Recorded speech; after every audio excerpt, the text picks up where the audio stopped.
मेरे प्यारे साथियों, वाहिगुरु जी का खालसा, वाहिगुरु जी की फतेह। आज हम दंदन साहिब श्री गुरु अर्जन देव जी महाराज की पावन बाणी श्री सुखमनी साहिब के 11वीं अष्टपदी की पहली पौड़ी का विचार करेंगे। आओ हम सीधे बाणी से जुड़ते हैं। पौड़ी की आरंभता इस प्रकार है। करन करावन करने जोग, वह प्रभु परमात्मा हर चीज स्वयं करने के लिए समर्थ है और अन्य शक्तियों से करावन करा के लेने के लिए भी समर्थ है। वह स्वयं भी करता है और दूसरों से भी कर्म करवाता है, कार्य करवाता है। करने जोग, वह स्वयं करने के योग्य है, अर्थात वह हर प्रकार से कर्म करने के लिए समर्थ है। ज्योतिष भाव है सोई होग, जो उस प्रभु परमात्मा को अच्छा लगता है वही संसार में सब कुछ होता है।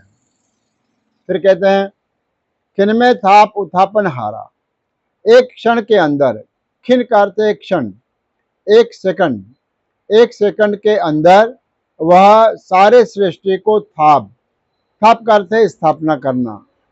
उथापन हारा, उथापन हारा का अर्थ है उसका नाश कर देना, विनाश करना, उसको प्रलय में बदल देना। एक क्षण में वह परमात्मा सारे ब्रह्मांड को, सारे सृष्टि को पैदा कर सकता है और उसी क्षण उसका विनाश कर सकता है। थाप का अर्थ है स्थापना करना और उथापन हारा का अर्थ है उसका उत्थापना करना, उसका नाश कर देना।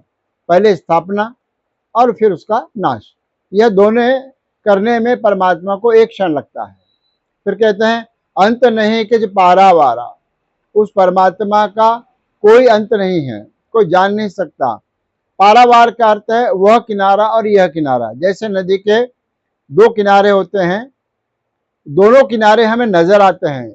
अगर हम इस पार खड़े हों तो एक किनारा हमें नजर आता है, थोड़ी दृष्टि दूर डाल दें तो नदी का दूसरा किनारा भी हमें नजर आता है।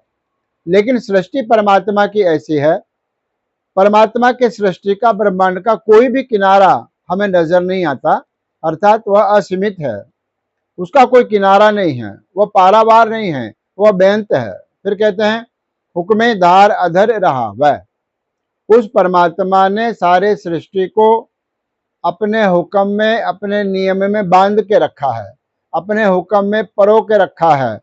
अधर रहा वह, और उसके सृष्टि को रहने के लिए कोई आसरा नहीं है। जैसे पृथ्वी है वह केवल स्पेस में टिकी हुई है, उसी प्रकार से सारे ग्रह स्पेस में टिके हुए हैं। सूर्य स्पेस में टिका हुआ है, उनको टिकाने के लिए नीचे कोई आसरा नहीं है। वो बेआसरा होकर के, आसरा रहित होकर के परमात्मा ने इनको अधर स्पेस के अंदर टिकाया हुआ है।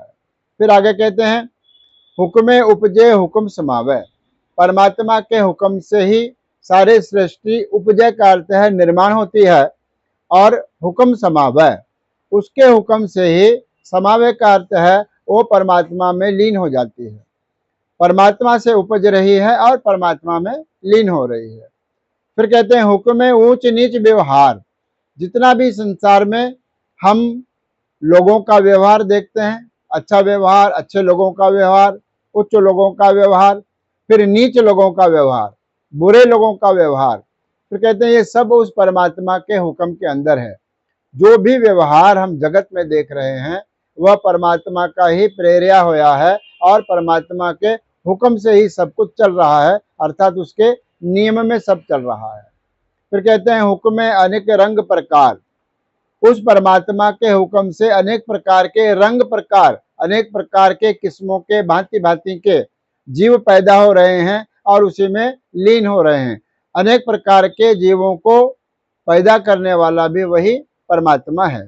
फिर कहते हैं, कर कर देखे अपनी वडियाई, वो परमात्मा सारे सृष्टि को करके, अर्थात निर्माण करके, अपनी वडियाई, अपनी जो विशालता है, कि परमात्मा देखता है कि कितनी बड़ी सृष्टि को मैंने बना दिया है, उसकी विशालता कितनी है, व्यक्ति उसका अंदाजा नहीं लगा सकता। हम उसके बारे में सोच भी नहीं सकते कि इस सृष्टि का जो विस्तार है वह कहाँ तक है। हम यह भी अंदाजा नहीं लगा सकते कि इसका जो आरंभ कहाँ से हुआ और इसका अंत कहाँ पर होगा। आरंभ और अंत दोनों से भी रहित है ये स्वयं परमात्मा भी और उसकी सृष्टि भी, इसलिए वो अपने विशालता को केवल देखता है। फिर कहते हैं अंतिम पंक्ति में, नानक सब में रहा समाई। गुरु नानक देव जी महाराज के नाम की मोहर ला करके पंचम पातशाह महाराज फरमान करते हैं कि सब में रहा समाई, हर एक जीव के अंदर प्रत्येक प्राणी मात्र में वह परमात्मा समा रहा है, अर्थात व्यापक हो रहा है। ऐसे प्यारे विचार पहली पौड़ी में गुरुदेव महाराज ने हमें बख्शी है। दूसरी पौड़ी के अंदर क्या विचार बख्शते हैं, इसके विचार हम परसों करेंगे। आज इतना ही, धन्यवाद।